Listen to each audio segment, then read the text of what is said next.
lesson number 5, Advance, making the pen move up and down with variables and sprites. In this lesson, what we're going to do is get two different turtle objects moving around on our screen, but we're going to have it so that at some points they do not leave a trail behind them. So we're going to lift up the turtle pen. As always, we're going to begin with our onStart block. Once again, we are going to have two variables, one called myDuck and one called myApple. So we're going to go to the variable sections and we're going to create those first. Spelled that incorrectly. If you spell them incorrectly, you can actually go to rename variable and just correct your mistake.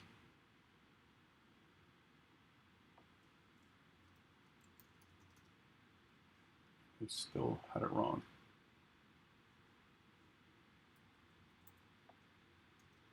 There we go.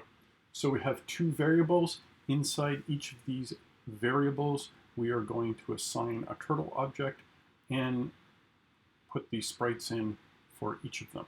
So I'm going to drag out our set my turtle object. We're going to create one of them using a duck as its sprite.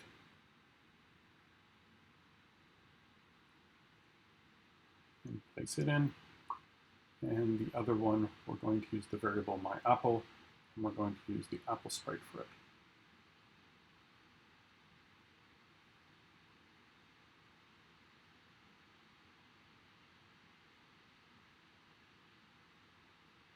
So there's our two turtle objects. They will show up in our game console. We hit run. And you'll once again notice that they go on top of each other because we haven't moved them around. So from the previous step, we know that we can move our turtle objects forwards and backwards and that they will leave a trail behind themselves. So I'm just going to use the move forward block, assign it to the variable myDuck, and it should then move forward. And we're going to do the same again with the variable myApple, except we'll make it move backwards.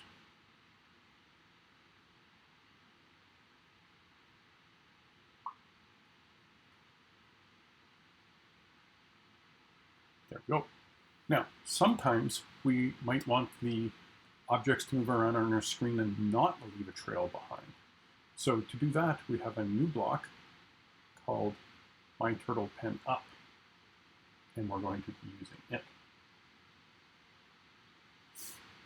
So like the other blocks, you have to assign it to one of your particular variables. So we're going to do it for each of them. So for myDuck, we're going to lift the pen up. And we're going to do the same thing for the myApple.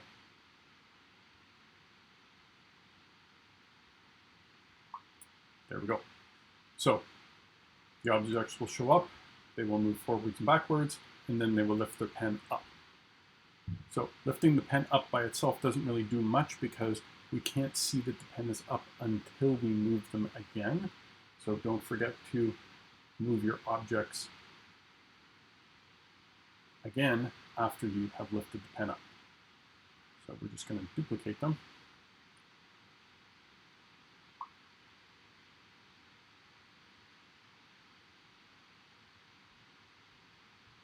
And then you can see in the console that the objects can move and not leave a trail behind them. So what we're going to do now is you can also put the pen back down and then make them move again.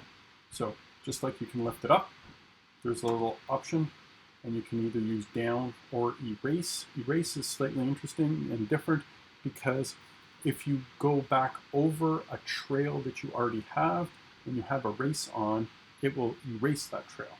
So you can do that as well. So we're just going to duplicate all these blocks over again. we're going to put the pen back down.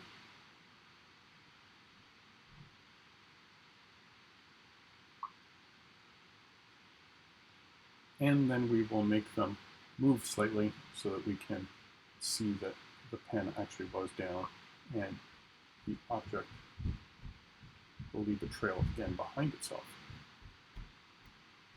I'm just going to shrink my code slightly so you can see it. There we go. So you can see it draws with the pen down, it lifted it up, and then it put it back down again. So this is the tryout section. So I'm just going to move this section of code out. I'm going to increase it slightly. We might be able to use some of those pieces again. And we're just going to follow along and see what this will do. So we're going to create my duck and my apple. Then we set the duck pen to red. We knew how to do that from last time.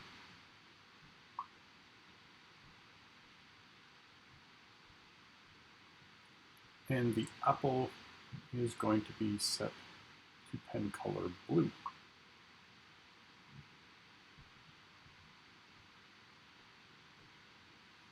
Then we're going to move the duck forwards and the duck backwards. So, sorry, the duck forwards and the apple backwards. So we already had those sections of code, so we're just going to reuse those so we don't have to drag them out again. Then we're going to turn the duck and the apple 90 degrees, one left and one right. So we can grab the blocks that do that. The duck is going to go 90 degrees to the right, and the apple is going to go to the left. Then we're going to lift the pens up.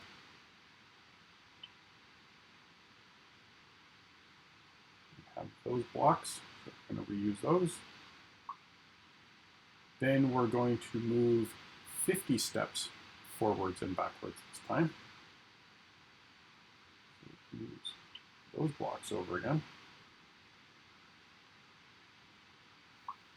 And just change their values to 50.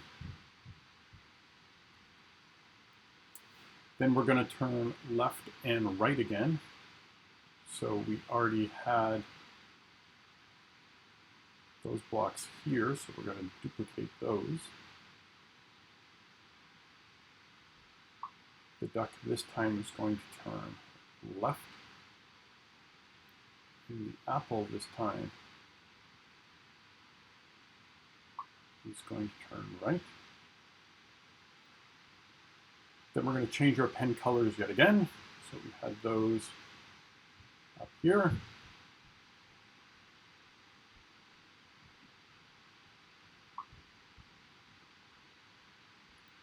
So the duck is going to go to the green color,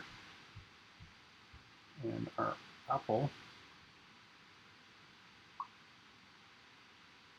is going to go to an orange color. Then we're going to put the pens down again. So we had those blocks over here, so we can reuse those. And then we're going to move forward again, and we have those blocks as well. Okay, so we should be done. Shrink that slightly so we can see it all at once. And we'll run our program and see what happens. There we go. So now you can make your turtle objects leave a trail or not leave a trail, depending on what you want to do. So that was the lesson for today. What I'm going to get you to do to try out is your turn is to create two separate variables with proper naming convention, like we always do. Set them to turtle objects and then get each different turtle object to move, change its trail color, turn, lift the pen up, move again, put it back down, move again, and then finally say, I can lift my pen up. And that's it for this lesson.